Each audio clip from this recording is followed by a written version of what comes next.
تو آپ کو میں اجازت دیتا ہوں، لیکن بخارا تو جا رہے ہو۔ علامہ عبداللہ خوارزمی علیہ رحمۃ و رضوان جو اس وقت بہت پائے کے محدث اور مفسر تھے وہاں، جن کا ڈنکا بجتا تھا، کہا کہ میں ان کے نام سے ایک خط لکھ دیتا ہوں، تم یہ خط دینا اور ان کے پاس چلے جانا۔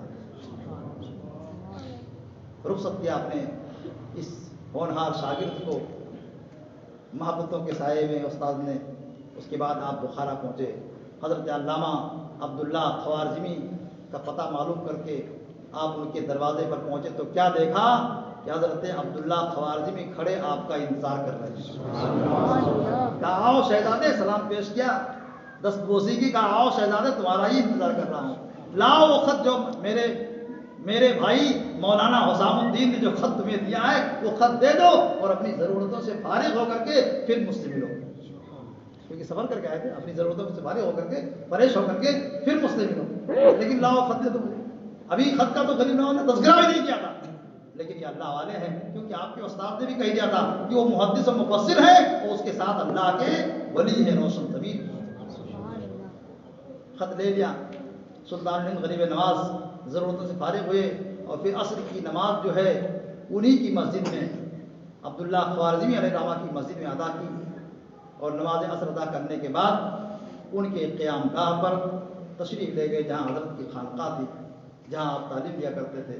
کہا کہ مولانا حسام الدین نے تو بڑی تعریف آپ کی لکھی ہے، بہت سراہا ہے آپ کو، آپ کی جو ہے استاد نے آپ کی بڑی خوبیاں لکھی ہے خط کے اندر، اور صرف یہی نہیں کہ انہوں نے لکھی ہے تب میں جانتا ہوں، یہ بھی فرمایا کہ تمہارے پیشانی سے سعادت مندی کے آثار میں بھی دیکھ رہا ہوں، تمہارا جھنڈا بلندی کے اوپر ہے، میں اس کو ابھی سے دیکھ رہا ہوں۔ شیخ سعدی شیرازی نے ایک شعر کہا ہے نا، بالائے سرش زہوش مندی میتاب ستارے سر بلندی، جس کو اللہ تعالیٰ نوازنا چاہتا ہے اس کو یہ شان پہلے سے کچھ عطا فرما دیتا ہے، جھلکیاں اس کی پہلے سے دکھا دیتا ہے۔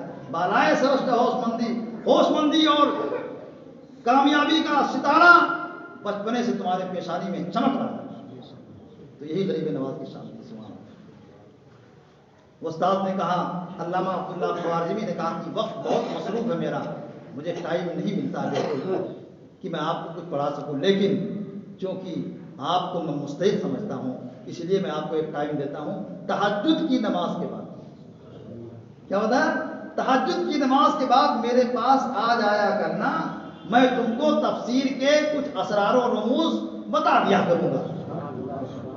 سبحان اللہ، تمہارے لیے میں ٹائم نکالتا ہوں اس لیے کہ تم اس لائق ہو کہ تمہارے اوپر ٹائم سرو کیا جائے، تمہاری خدمت کی جائے۔ وہاں بھی آپ نے تعلیم مکمل کر لی جو وہاں ہو سکتا تھا، لیکن ابھی بھی آپ کی پیاس نہیں بجھی، کیونکہ جو چنگاری لگائی تھی خواجہ ابراہیم قرطوجی نے، جو چنگاری آپ کے دل میں لگائی تھی، اسے جو ہے کسی ولی کامل کی ہوا کی ضرورت تھی کہ جسے شعلہ جوالہ بننا تھا۔ سمجھ گیا؟ کچھ اور ہی آپ کی منزل تھی، پیر کی تلاش میں نکل گئے، پیر کی تلاش میں نکل گئے، بہت سفر کیا اس کے لیے، لیکن جس طرح آپ چاہتے تھے اس طرح کا آپ کو مرشد ابھی نظر نہیں آیا، یہاں تک کہ سفر کرتے کرتے بغداد شریف پہنچے، وہاں کے لوگوں سے معلوم کیا یہاں کون بزرگ اس وقت ہیں کہ جن کی طرف دنیا رجوع کرتی ہے، تو نام دیا گیا کہ خواجہ عثمان ہارونی کا ڈنکا اس وقت بجے۔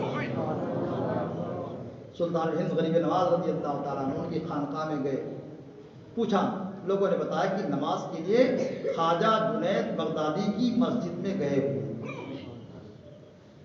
سلطان ہند غریب نواز سیدھے مسجد پہنچے، دیکھا کہ یہاں جو ہے بڑے بڑے علماء اولیاء ادب سے ان کے بارگاہ میں بیٹھے ہیں اور خواجہ عثمان ہارونی کے فیض سے مالا مال ہو رہے ہیں۔ میں نے بھی دستبوسی کی حاضری دی آپ کی بارگاہ میں، آپ نے مجھے 2 رکعت نماز پڑھنے کے لیے حکم دیا کہ 2 رکعت نماز پڑھو وضو کر کے، اور اس کے بعد قبلہ کی طرف رخ کر کے بیٹھو۔ نماز پڑھی میں نے، قبلہ کی طرف بیٹھ گیا جیسا کہ پیر کا کہنا تھا۔ پھر آپ آگے بڑھے اور مجھ سے کہا کہ اپنا سر اٹھاؤ۔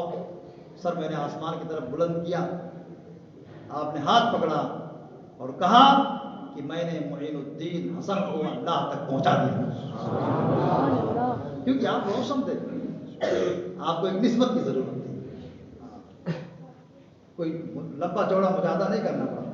اس کے بعد آپ کے پیر و مرشد خواجہ عثمان ہارونی رضی اللہ تعالیٰ عنہ نے کلاه بیعت آپ کے سر پہ رکھی اور غنیمت خاص آپ کو عطا فرمایا اور پھر فرمایا کہ 1000 مرتبہ آپ سورہ اخلاص پڑھو.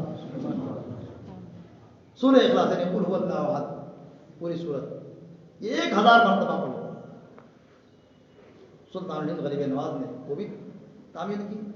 اس کے بعد آپ نے آپ کو قریب کیا, خواجہ عثمان ہارونی نے سلطان الہند غریب نواز کو قریب کیا اور کہا کہ میرے خانوادے کا یہ طریقہ ہے کہ ایک رات اور ایک دن کا مجاہدہ کرایا جاتا ہے. ایک رات ایک دن آپ نے مجاہدہ کیا. اس کے بعد خواجہ عثمان ہارونی رضی اللہ تعالیٰ عنہ نے آپ کو بیعت و خلافت دونوں سے مالا مال فرما دیا اور جو نصیحتیں بزرگوں سے چلی آ رہی تھیں وہ نصیحتیں آپ کو کی. میرے عزیز دوستوں اور بزرگوں, سلطان الہند غریب نواز رضی اللہ تعالیٰ عنہ اتنے کمال پر پہنچنے کے بعد بھی پیر و مرشد تلاش میں نکلے کہ نہیں نکلے. الحمدللہ صدیاں گزر گئیں لیکن ہمارے ان آقاؤں نے جو طریقہ چھوڑا ہے اس طریقے پر قائم ہے الحمدللہ.